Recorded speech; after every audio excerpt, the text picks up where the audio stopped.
Hello, folks.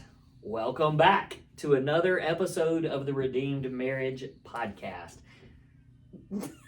Oh my goodness.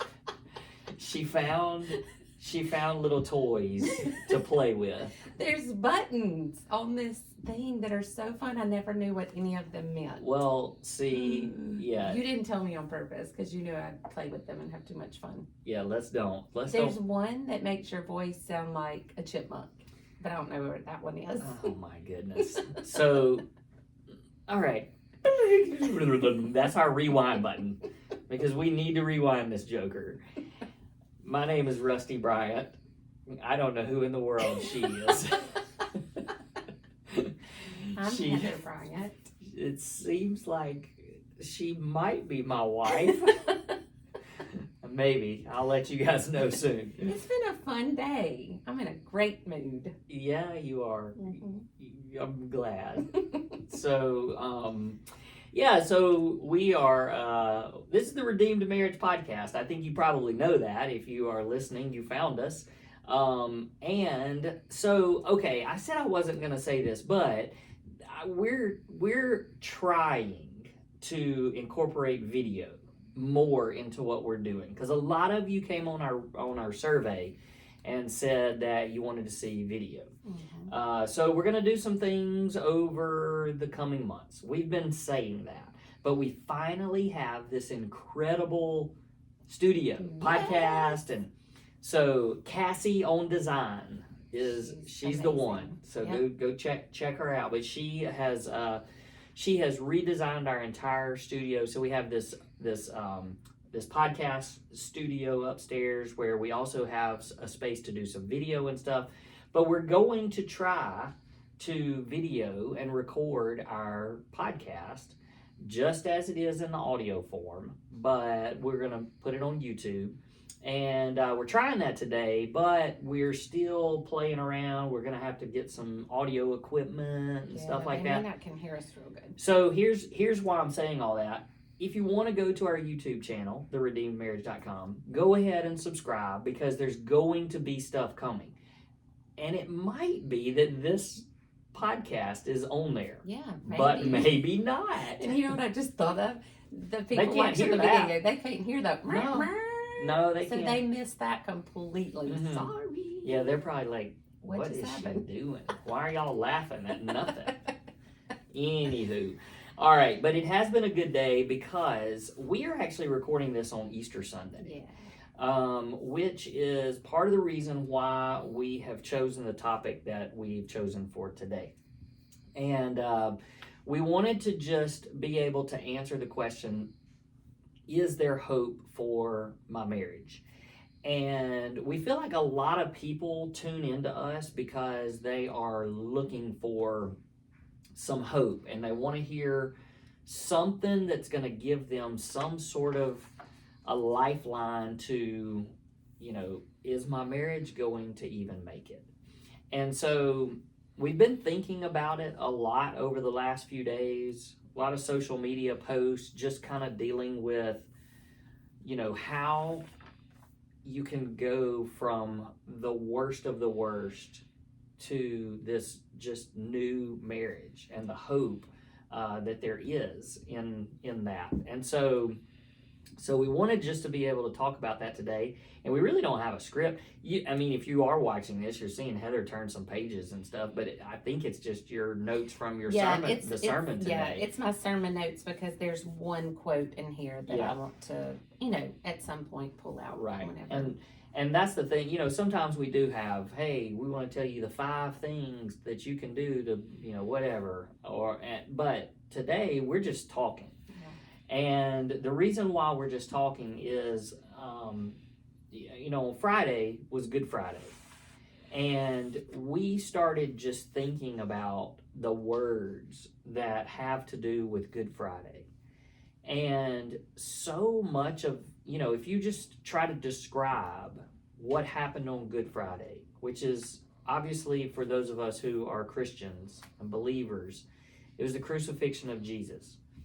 And those days, or that day, to just describe it in the words that you would use to describe it, would be all hopelessness. Everything, all the words would be, there is no hope. Because that's what the people were feeling when Jesus was hanging on the cross. Even though he told them that there was going to be hope, they saw him dying. And so as they were in the middle of it, there was no hope. It was despair and death and darkness and hopelessness. All of those things, those are the words that could describe that day. And as I was thinking about those words, I mean, it just hit me that like 12 years ago, and again, I don't know when these people are listening to this. Maybe somebody's listening to this 5 years from now. Hopefully we'll still be doing this podcast 5 years from now. But so maybe you don't, for a point of reference, it's 2011 would be 12 years ago. But I thought you were saying it's 2011. It is not 2011 right now. Yes. People are. It was like how many? 12 and a half years ago. 12 and a half years ago. But for those of you that are, we're not going to go into our entire story, but we have a lot of new listeners. We get new listeners every week. And by the way, if you are a new listener to the Redeemed Marriage Podcast, there are like 140 episodes. Please go check it out. You can find all sorts of topics on marriage. But we know a lot of people come and tune in because they want some hope. And if you're not real sure about our story or haven't heard it, the gist of it is that in 2011, which is what we were just referring to, August the 23rd, Heather came to me and confessed to being unfaithful. And a few days later, the whole story came out and it was a mess. So, people ask sometimes or want to know why we're so public, why we tell our story so publicly. And for us, we didn't really have a choice because it was very public. A lot of stuff in the community that sort of forced it to be out in the public. And so we went on this journey. This was completely out of the blue. So go back and listen to our story if you've not already heard it. But I mean, we were high school sweethearts, had been dated for 7 years, married for 15 when this happened, and I had no idea. And so then, as all the information started coming out over the next few days, we started just how are we ever gonna recover from this? I mean, it was all of those words that I just said about Good Friday described our marriage. Everything, all the words. So hopelessness, darkness, just despair, destruction, broken, betrayal. I mean, you name it, that's where we were in our marriage. And so I know there's people out there listening that they resonate with our story because maybe there's been infidelity, just like our story. But it doesn't have to be that. Like, there are marriages where one spouse or the other or both, they're just asking the question, is there any hope? And there's other stuff. And some of it may just be, they're like, I don't even want to do this anymore. Like, I don't know that I can do this. And maybe you think, I don't love my spouse anymore. This is not what I signed up for. We're just roommates. We're not even in love. All of those things that may be going through your head. And it may be, my spouse has an addiction. My spouse has committed adultery or had an affair. Or, my spouse... Pornography, that was the other thing. Yes, sorry. all of them. You're helping me out. Well, when you said addiction, I was like, it could be that, but it could be other types of addiction too. Yeah. And so all these things that you could be dealing with, and you just are going, what am I doing? Is there, why am I staying in this? Is there hope? And so that's what we want to talk about today. Yeah, and answering that question. Yeah, my heart goes out to for the people who they feel like they're the only one fighting for their marriage. Like maybe their spouse just isn't locked in, and they're the only one pulling the weight in the marriage. And And I just think about those people. It's easy to give up hope in those situations because you're like, I'm the only one trying. I'm the only one listening to this podcast. I'm the only one, And so that could definitely be the situation too. Yeah, and I mean, we could really go through like the whole Easter weekend and relate it to marriage, and that's kind of to me sometimes what I think about is like Saturday, the day of waiting. Yeah. And it's like, okay, yeah, there's this despair and destruction, and I do have hope for the saying, Sunday's coming. It's Friday, but Sunday's coming. Well, there's a Saturday in between. That's right. And that Saturday in between is that period of waiting. Right.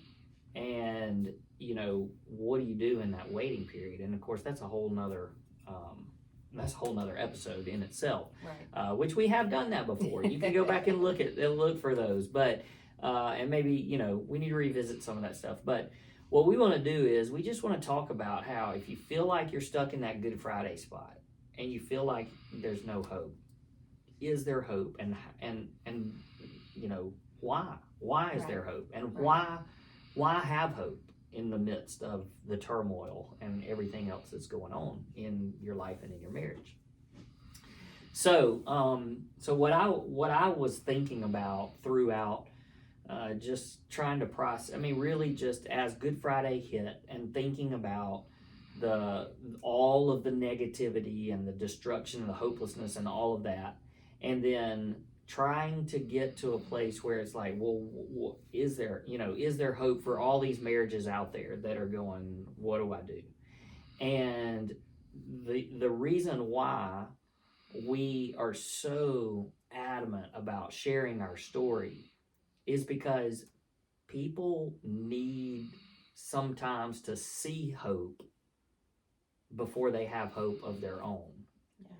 And I know for us in 2011, one of the first things that we did, at least for me, I was desperately trying to find some. You're about to try to sneeze. No, I'm trying to not sneeze. But we were desperately trying to find a story that we could relate to because we felt so alone. So alone. Just like we're the only people going through this. Yeah. We have to be the only people that have ever gone through this. I mean, that's what we knew that wasn't true, but that's what it felt like. Yeah, because people just won't talk about it, and they don't talk about it, and there's lots of reasons for that. We're not telling people to start a podcast. That's right. I mean, God may call you to that at some point, but your story can have an effect on a lot of people. And so because there it is. Sorry about that. So, but our story was public. And so we had this opportunity to walk it out. And honestly, we were walking out a miracle of God in front of ourselves and in front of other people. And I think about just like when anything traumatic happens to you in life, the first thing you do is you want to go find somebody that's had that experience. I mean, it could be anything. I mean, an injury. Yeah. Well, and I remember doing that when I was walking through breast cancer. Yeah. I just wanted somebody who had been through what I had been through, and not only that, but was then cancer free. Right. And what that life after cancer looked like. Mm-hmm. And, even though it was the hard days of losing your hair and being sick and all the chemo treatments and all of that, I could look at somebody and say, they went through it and they made it. Mm-hmm. And not only that, but their hair grew back and they're living life to the fullest. And, even when Luke tore his ACL, he was following along with people who had gone through it before. And not only that, Carson Wentz. So where did CJ come from? No idea. Carson Wentz had tore his ACL on the same day Luke did. And he's an NFL quarterback, for those of you who don't know. Yeah. And Carson is, not CJ. Neither is Luke. But anyway, Carson Wentz, he's an NFL quarterback, and he tore his ACL on the same day Luke did. And watching Luke watch Carson's recovery was really neat, because it was like, oh, well, he's here and I'm here, you know, and so in a way he was walking through that with him. So it's amazing to have somebody ahead and amazing to have somebody with. Yeah, I mean, and that's where we draw our hope from sometimes, is just from other people's story. Right. And so we say that all the time. If you don't have any hope, borrow some of ours for a time, you know. And really what we mean by that is, like, look at our story and go, okay, they made it through the worst of the worst. And so we can make it too. And so I think about, like, well, okay, that's great. Your story, our story, it worked out, you know, but what about my story? You know, my story might be different. And yes, it might be different. But here's the other thing that I want everybody to grasp a hold of, and to try to live out this hope. The hope is not in your marriage, and it's not in your spouse. Your hope is in what God can do. That's right. And so on Friday, God's son, Jesus, was dead. Like, he died. And they stuck him in a tomb. And they put a big old stone in front of it. And then the miracle happened. And 3 days later, he was alive.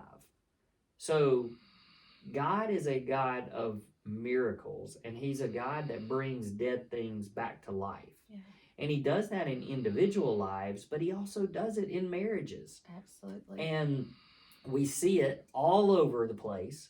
We see marriages all the time come literally from death to life. Yeah. And so if you wonder if there's hope for your marriage, there is, because of the God that is a God of miracles. Now, you may need a miracle, but it starts with you asking for a miracle, and it starts for you being willing to let God do a miracle. Yeah.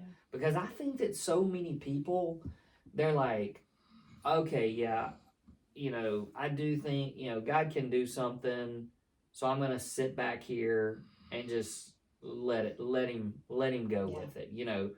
And a part of that, and I'm not saying that you're doing all of the work. You do have to put in lots of work. God will perform the miracle in your heart, and he can perform it in your spouse's heart, but you have to allow it.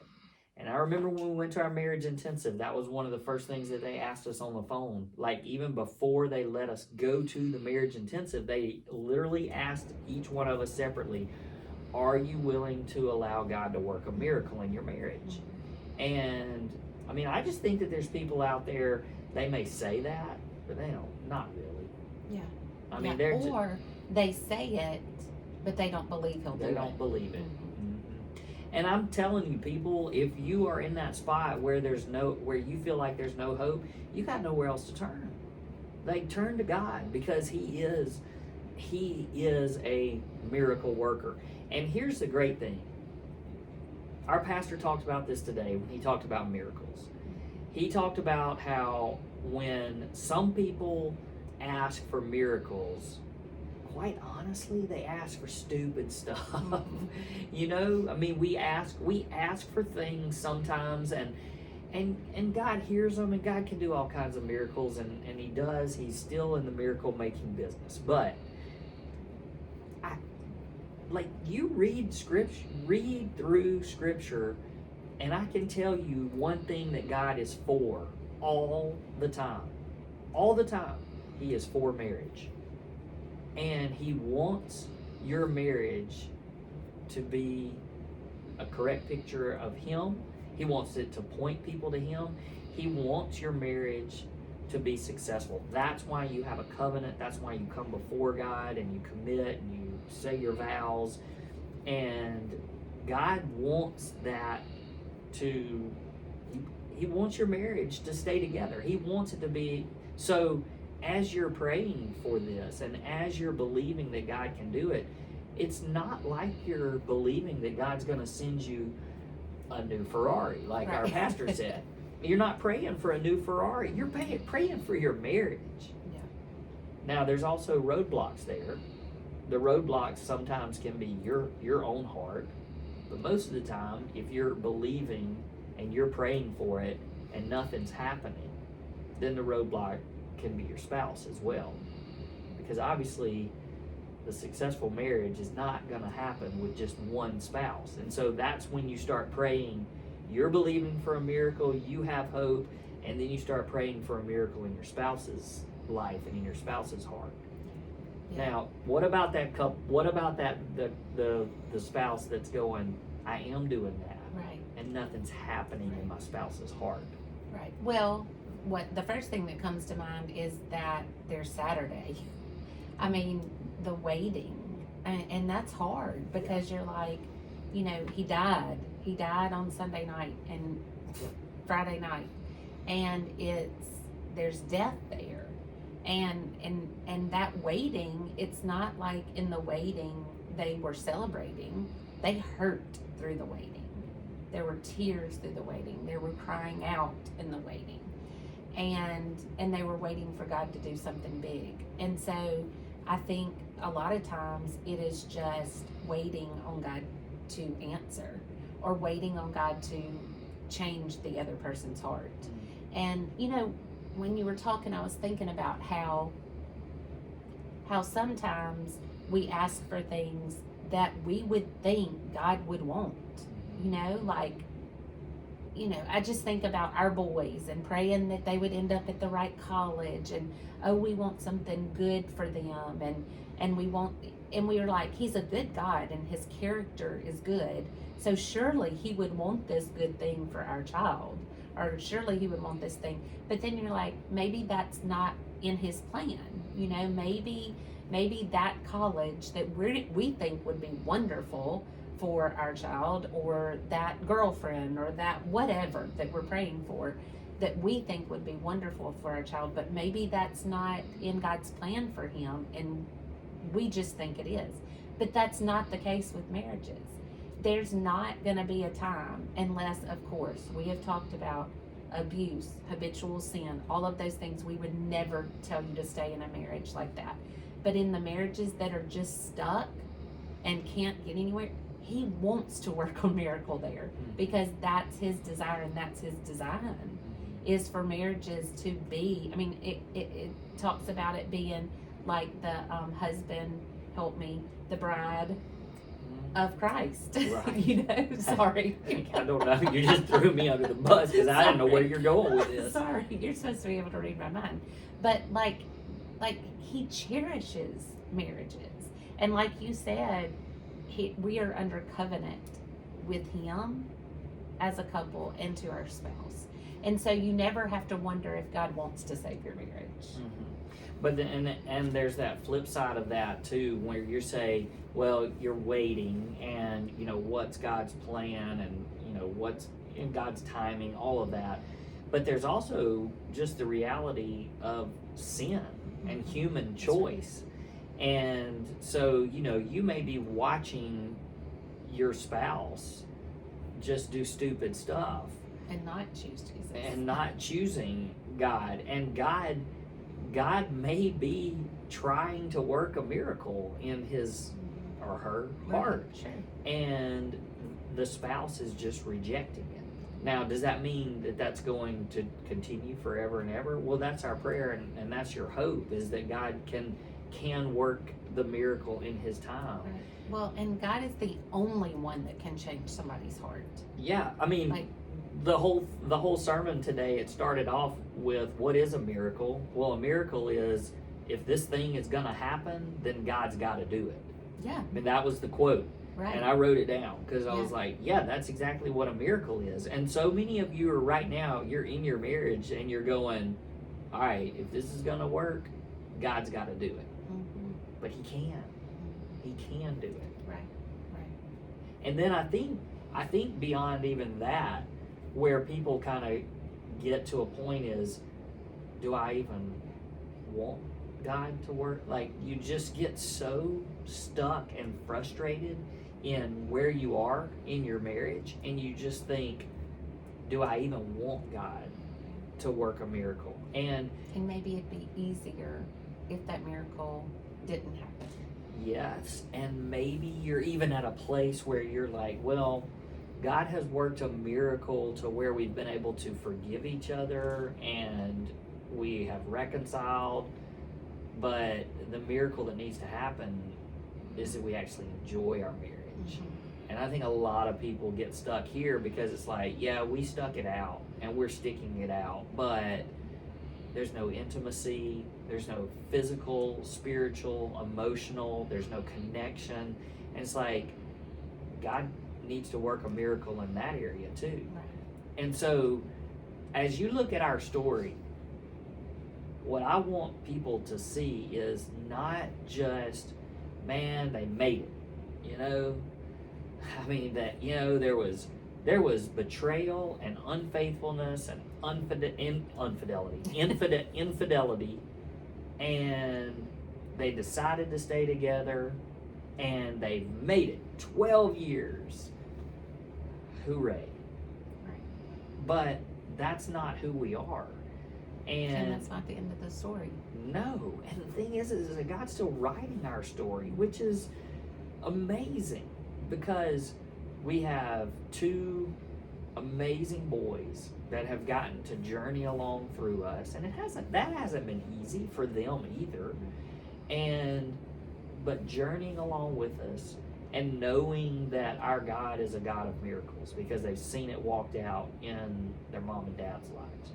But now on top of that, just the fact that the very thing that Satan used to try to destroy us is what God is using as a weapon against Satan. Against the enemy, that's right. Is our story. And our story is a story of Satan trying to attack and destroy our marriage. And you better believe it, if you found us, if you have found our story, there is a reason. And it's just like every time we hear from somebody and you say, oh, your story has given me hope, and you know, we love listening to your all that. I mean, I just feel like God is just sucker punching. Yeah. And I feel like we're sucker punching the enemy every single time. And so, I don't know, I just felt so passionate about telling people that there's hope. Because we've just wrapped up Easter. Today is Easter. Tomorrow is the Monday after Easter. And most people are going to go back to normal life, having gone to church and gotten dressed up and listened to a sermon about, man, God can do anything. He had a son that was dead and he's not dead anymore, and we worship a risen Savior, and then Monday comes and it's just back to normal. Yeah. And I don't want it to be back to normal for anybody. I want everybody's marriage to experience the miracle that our marriage experienced, and I want every marriage to have the hope that our marriage had to have to get to where we are today. Yeah. You know, one of the things Chip said today that I was like, ooh, I'd never heard before, is he said that Jesus wasn't just raised from the dead, he was unleashed. And I was like, that is so good, because if you have that thought of your marriage being dead, and then in the waiting season, and then Jesus raised it from the dead, like just like he did our marriage, and then it was like we're unleashed onto him through us, not we, but him through us are unleashed into the darkness that the enemy is trying to claim. And we tell people all the time, he is after our marriages, because the enemy goes for our marriages, then he gets our children, then he gets the family tree, then it's generational communities of damage. Oh, absolutely. Because of one marriage. I mean, it can be that powerful. The enemy can use that powerfully.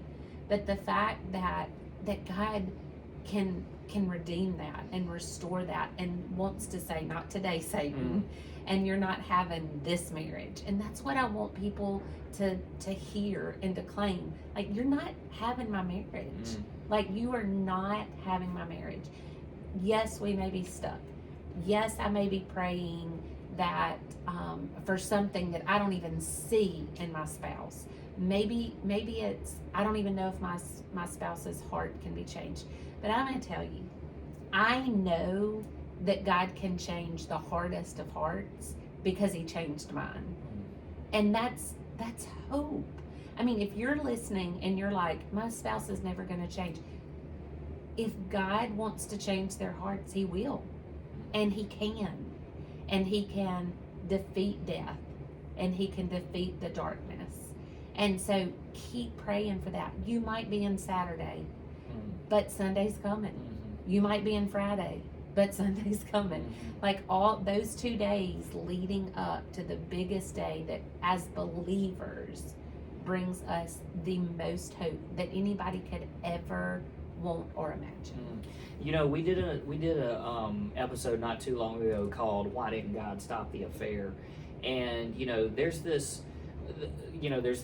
turmoil and conflict inside of us that's like, why would God allow this stuff to happen? Right. And like, I mean, you know, I had to battle that. Like, I mean, I have been a follower of Christ for a long time.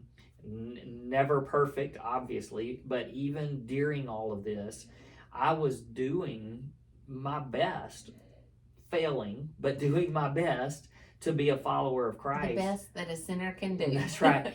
And you still did what you did. And so many times I would go, why didn't God stop that?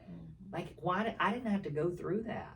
Like, I didn't deserve to go through it. You know, all of those things. But God knew exactly what it was going to take for you to become the broken person that you were. And so we don't understand all that goes on in the spiritual realm, but it's real. And there's a battle for you and for your spouse, and there's a battle for your marriage. And as that's going on, you just keep fighting.